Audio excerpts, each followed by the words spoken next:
Kaixo, gu Nagore, Igor, Dier, Irene eta Noa ez datorri. Gu ingurumen hezkuntza eta kontroleko lehenengo mailako ikasleak gara. Hasiberriak gara eta gure marka sortu dugu, hezi eta bizi izena duena. Etorkizunean ingurumen hezitzaileak izango garenez, gure eginkizuna horretan oinarritzen da, hezitzen eta bizitzen.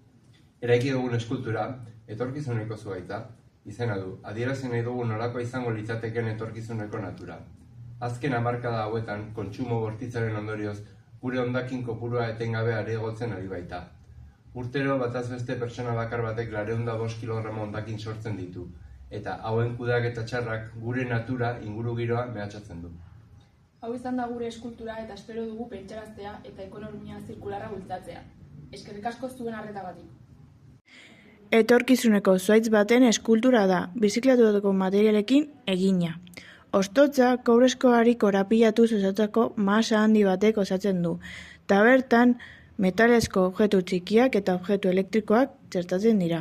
Zutabe nagusia, pieza elektrikoak eta kableak konbinatzen ditu. Naturatik eratorritako forma bat hondakinekin uztartuz.